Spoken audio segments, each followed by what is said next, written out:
ನಮಸ್ಕಾರ ಸ್ನೇಹಿತರೆ, SLN ಆಸ್ಟ್ರೋಟೆಕ್ಗೆ ಸ್ವಾಗತ ಸುಸ್ವಾಗತ. ನಾನು GK ಗುರುರಾಜ್.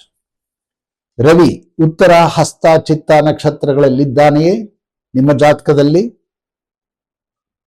ಅದರಿಂದ ಆಗುವಂತಹ ಫಲಗಳೇನು, ಅದರಿಂದ ಆಗುವಂತಹ ನಮಗೆ ಸುಖ ದುಃಖಗಳೇನು, ಅದನ್ನ ನಾವು ಹೇಗೆ ತಿದ್ದು ನಡೆದು ಹೋದಾಗ ನಮಗಾಗುವಂತಹ ಕಷ್ಟಗಳು ಬರದೇ ಇರುವಂತಹ ದಾರಿಗಳೇನು ಎಂಬುದಾಗಿ ನಾವು ನೋಡಿದಾಗ ನಮ್ಮ ಜೀವನ ತುಂಬಾ ಚೆನ್ನಾಗಿರುತ್ತೆ. ಅದನ್ನ ನಾವು ತಿಳ್ಕೊಳ್ಳೋಣ. ನಮಗೆ ಗ್ರಹಗಳು ತುಂಬಾ ಉಪಕಾರ ಮಾಡುವಂತಹ ಒಂದು ಭಾಗ ಭಗವಂತ ಕೊಟ್ಟಿದ್ದಾನೆ. ಅದನ್ನು ನಾವು ಸದುಪಯೋಗ ಪಡಿಸ್ಕೊಂಡ್ರೆ ನಮ್ಮ ಜೀವನ ಬಹಳ ಸುಖವಾಗಿರುತ್ತೆ. ರವಿ ಇಂಥ ನಕ್ಷತ್ರದಲ್ಲಿದ್ದಾಗ ನಮಗಾಗುವಂತಹ ಫಲಗಳು ನಮಗೆ ಯಾಕೆ ದೇವರು ತೋರಿಸ್ಕೊಡ್ತಿದ್ದಾನೆ ಅಂದ್ರೆ, ನೋಡಪ್ಪ ನೀನು ಈ ರೀತಿ ನಡ್ಕೊಂತಿದ್ಯಾ, ಈ ರೀತಿ ನಡ್ಕೋಬೇಡ. ಜೀವನದಲ್ಲಿ ನಿನ್ನಿಂದ ಆಗುವಂತಹ ಕೆಲವು ಬದಲಾವಣೆ ಮಾಡಿಕೊಂಡ್ರೆ ನಿನ್ನ ಜೀವನ ಸುಖವಾಗಿರುತ್ತೆ ಎಂಬುದಾಗಿ ದೇವರು ಆಯಾ ಗ್ರಹಗಳನ್ನ ಸಂಚಾರವನ್ನು ಮಾಡ್ಲಿಕ್ಕೆ ಬಿಡ್ತಿರ್ತಾನೆ. ಪರಮಾತ್ಮನ ಆಜ್ಞೆಯಿಂದ ಗ್ರಹಗಳು ನಡೆಯುತ್ತೆ ವಿನಃ ತಮ್ಮದೇ ಆದ ರೀತಿಯಲ್ಲಿ ಯಾವ ಗ್ರಹಗಳು ನಡೆಯಲ್ಲ. ಅದರ ಬಗ್ಗೆ ನಾವು ತಿಳ್ಕೊಳ್ಳೋಣ. ಈಗ ಉತ್ತರ ನಕ್ಷತ್ರ 2ನೇ ಪಾದದಲ್ಲಿ ರವಿ ಸಂಚಾರ ಮಾಡುವಂತಹ ಕಾಲದಲ್ಲಿ ಇವರು ಒಂದು ರೀತಿಯಾದಂತಹ ದ್ವಂದ್ವಾರ್ಥಕ್ಕೆ ಒಳಗಾಗ್ಬಿಡ್ತಾರೆ.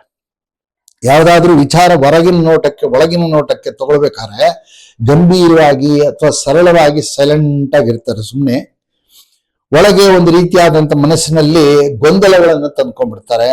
ದ್ವಂದ್ವಾರ್ಥಗಳಿಂದ ಆಲೋಚನೆ ಮಾಡಿ ಆಗುವಂತ ಕೆಲಸವನ್ನ ನಿಧಾನ ಮಾಡ್ಕೊಂತಾರೆ. ನಿಧಾನ ಆಗುವಂತ ಕೆಲಸಕ್ಕೆ ಬೇಗ ಅವಸರ ಪಟ್ಟು ಗೊಂದಲಕ್ಕೀಡಾಗಿ ಆ ಕೆಲಸವನ್ನ ಹಾಳು ಮಾಡ್ಕೊಂತಾರೆ. ಇದನ್ನ ಸರಿಪಡಿಸ್ಕೊಂಡ್ರೆ ಇವರ ಜೀವನದಲ್ಲಿ ತುಂಬಾ ಸಂಸಾರದಲ್ಲಿ ಸೊಗಸಾಗಿರ್ಬೋದು. ಕೆಲವು ವಿಷಯದಲ್ಲಿ ಒಂದು ರೀತಿಯಾದಂತ ಯೋಚನೆ ಜಾಸ್ತಿ ಮಾಡ್ತಾರೆ. ಕೆಲವು ವಿಚಾರಗಳಲ್ಲಿ ಯೋಚನೆ ಮಾಡಬಾರ್ದು. ಅದು ತುಂಬಾ ನಮ್ ಕಣ್ಣು ಕಾಣಿಸ್ತಿದೆ ಅಂದ್ರೆ ತುಂಬಾ ಈಸಿಯಾಗಿ ಹೋಗ್ಬೇಕು. ಇನ್ನೊಂದು ರೀತಿಯಾದಂತ ನಡವಳಿಕೆಯನ್ನ ತಂದ್ಕೊಂತಾರೆ ಸ್ವಭಾವದಿಂದ. ಒಳಗೆ ಒಂದು ರೀತಿಯಾದಂತ ಬೇರೆ ಆಲೋಚನೆಗಳಿಂದ ತುಂಬಾ ಪ್ರವೃತ್ತಿ ಮಾಡ್ತಾರೆ. ಇದು ಮಾಡಕ್ ಹೋಗ್ಬಾರ್ದು, ಇದು ಮಾಡೋದ್ರಿಂದ ಏನು ಅವರಿಗೆ ನೋಡಿ ಬಸ್ ಬರ್ತಿದೆ ಆಗ ಯೋಚನೆ ಮಾಡ್ತಾ ನಿಂತ್ಕೊಂಡ್ರೆ ಬಸ್ ಹೊರಟೋಗುತ್ತೆ, ನಮ್ಗೋಸ್ಕರ ಕಾಯಲ್ಲ. ಹಾಗೆ ನಮ್ಮ ಜೀವನದಲ್ಲಿ ನಮ್ಗೇನೋ ಒಂದು ಅವಕಾಶ ದೇವ್ರು ಕೊಟ್ಟಿರ್ತಾನೆ, ತಗೋ ಇದನ್ನ ನೀನು ಸ್ವೀಕಾರ ಮಾಡು ಅಂತ.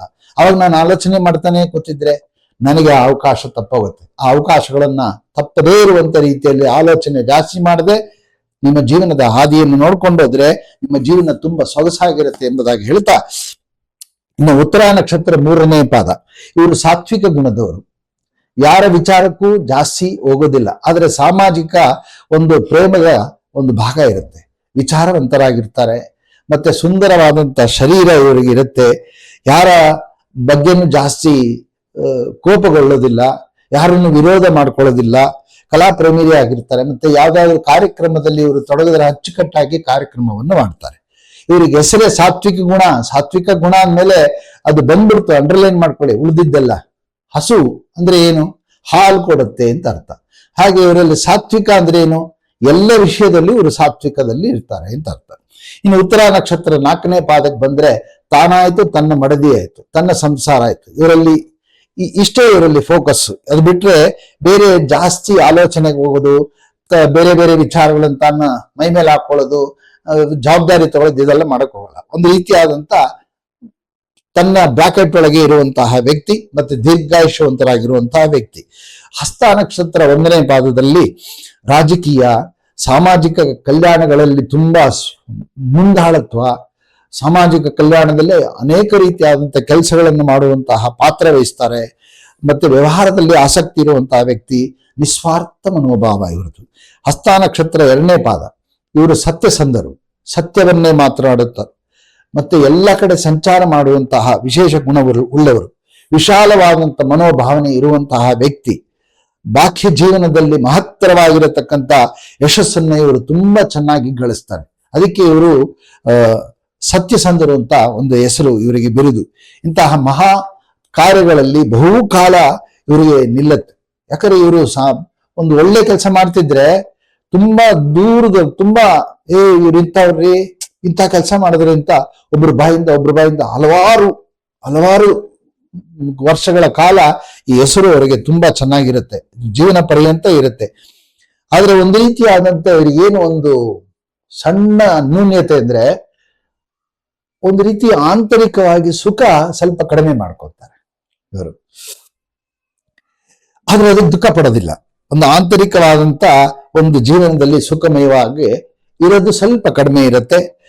ಇವರಿಗೆ ಕೆಲವರಿಗೆ ಮಾತ್ರ, ಇವರಿಗೆ ಸಂಸಾರ ಅಂದ್ರೆ ಅಷ್ಟು ಒಂದು ರೀತಿ ಓಕೆ ಇವರಿಗೆ ಸ್ವಲ್ಪ ಕಡಿಮೆ, ಆದ್ರೂ ಜೀವನ ತುಂಬಾ ಚೆನ್ನಾಗಿ ನಡೆಸ್ತಾರೆ.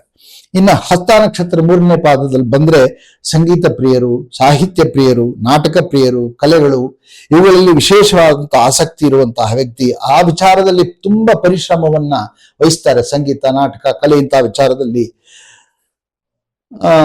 ಹಲವಾರು ರೀತಿಯ ಎಲ್ಲ ಸಂಗೀತಗಾರರ ಮೇಲೆ ಸ್ತ್ರೀಯರು, ಪುರುಷರು, ಮಕ್ಕಳು ಎಲ್ಲರೂ ರೀತಿಯಾದಂತ ಸ್ನೇಹ ತುಂಬಾ ಚೆನ್ನಾಗಿರುತ್ತೆ. ಸಂಗಾತಿ ಅಂದ್ರೇನು? ಹೆಂಡತಿ ಅಲ್ಲ.